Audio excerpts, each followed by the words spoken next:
Let's walk through Pink Floyd's Another Brick in the Wall trilogy, where each part tells a different story about how walls get built, brick by brick.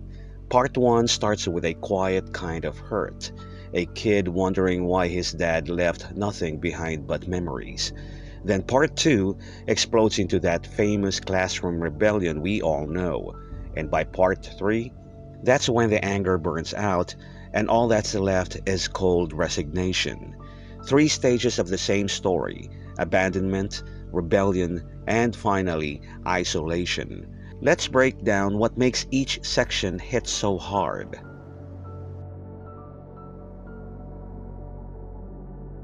The verse starts with "Daddy's flown across the ocean," which immediately sets up a sense of abandonment. The word flown suggests distance, not just physical, but emotional too. It's not just that the father is gone, he's far gone across an ocean, making his absence feel even more permanent. The next line, "leaving just a memory," reinforces this idea. He's not present in the child's life anymore, just a fading image from the past. Then comes a snapshot in the family album, which is a powerful metaphor. Family albums are supposed to hold happy memories, but here it's just a frozen moment, something lifeless and unchanging. It's not a real relationship, just a picture, a shallow reminder of what was but isn't anymore. The following lines, "Daddy, what else did you leave for me? Daddy, what do you leave behind for me?" sound almost accusatory. The child isn't just sad, they're questioning what kind of emotional or even material legacy the father left. Was it just emptiness? Pain? The closing lines, "All in all, it was just a brick in the wall. All in all, it was all just bricks in the wall," tie everything together. The brick in the wall is a metaphor for how small individual moments of neglect or abandonment build up over time, creating emotional barriers, the wall. The father's absence isn't just one event, it's part of a larger pattern that hardens the child's heart, making them more closed off. In short, this verse is about the loneliness and resentment that come from parental abandonment. It's not just about missing a dad, it's about how that absence shapes a person, adding another layer to their emotional defenses. The wall isn't built in one go, it's made brick by brick, hurt by hurt. Part 2, which is the most famous section of the song. These verses are a direct rebellion against oppressive education systems and authority figures, specifically teachers who stifle individuality. The song kicks off with the iconic line, "We don't need no education." Grammatically, it's a deliberate double negative. It's not just about rejecting education itself, but the kind of rigid, controlling schooling that treats kids like parts in a machine. The next line, "We don't need no thought control," makes it even clearer. This isn't just about homework or tests. It's about how schools, and by extension society, can brainwash kids into conforming instead of thinking for themselves.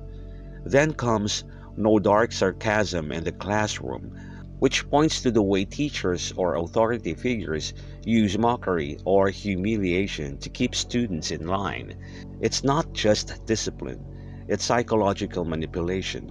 The repeated demand, "Teacher, leave them kids alone," is a full-on revolt. The kids aren't asking politely, they are commanding their freedom. The same lyrics are repeated, but this time they're sung by actual school children, students from Islington Green School. This makes the rebellion feel even more real. It's not just Roger Waters singing as an adult looking back, it's kids in the moment pushing back against the system. The shift from "them kids" to "us kids" in the second verse makes it more personal. It's no longer an observation, but a direct cry from the students themselves.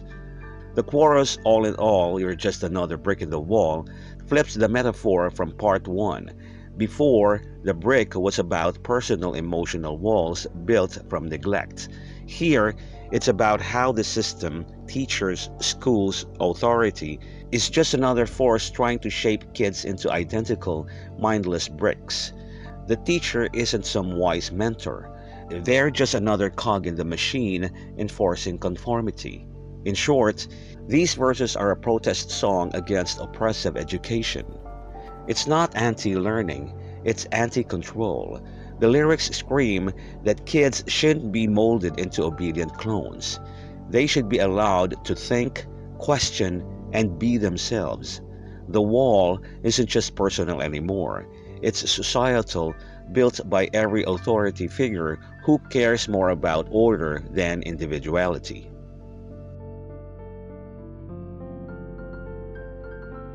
The outro of part 2 is a jarring, almost surreal collapse of structure that reinforces the song's themes of control and rebellion.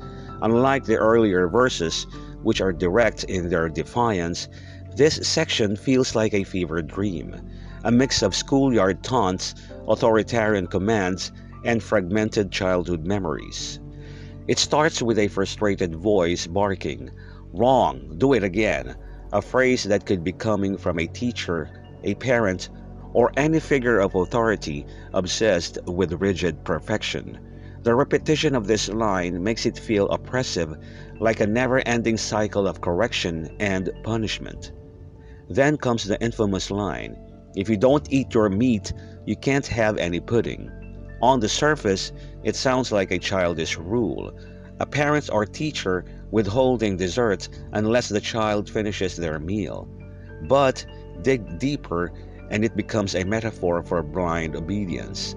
The meat represents something unpleasant but required: conformity, rules, mindless work, while the pudding is the reward, but only if you comply. It's a critique of how authority figures use arbitrary rules to control behavior, conditioning people to follow orders without question.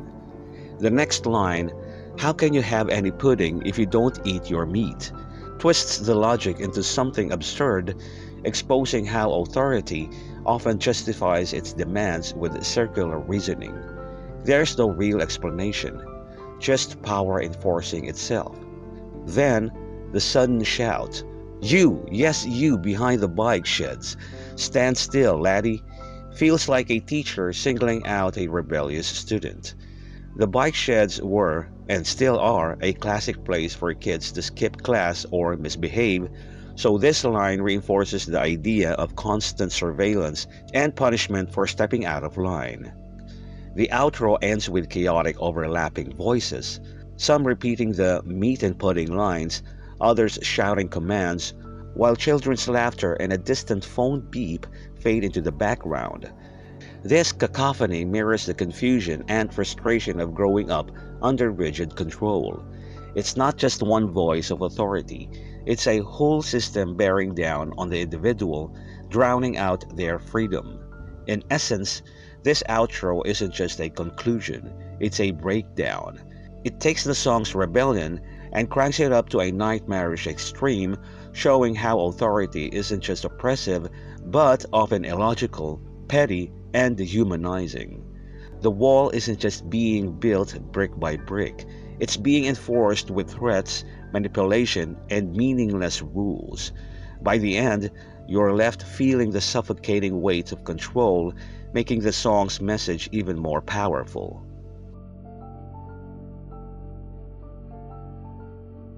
Part 3 marks a shift from rebellion to resignation. Where Part 2 was explosive and defiant, this verse feels cold, detached, and eerily calm, like someone who has built their emotional wall so high that nothing gets through anymore. The lyrics, "I don't need no arms around me," and "I don't need no drugs to calm me," suggest a complete rejection of comfort, whether from other people or substances. It's not that the person has found peace, it's that they've stopped seeking solace altogether. They've become self-contained, isolated by their own defenses. The line, I have seen the writing on the wall is a biblical reference from the book of Daniel, but here it's repurposed to mean a grim realization. The person has understood how the world works and it's left them hollow. The writing on the wall isn't divine. It's the scars of a lifetime of disappointments, betrayals, and oppressive systems. When they say, "Don't think I need anything at all," it's not freedom, it's surrender. The wall is complete, and now they're trapped inside it. The repeated chorus, "All in all, it was all just bricks in the wall. All in all, you were all just bricks in the wall," drives home the song's central metaphor, but now with a darker twist.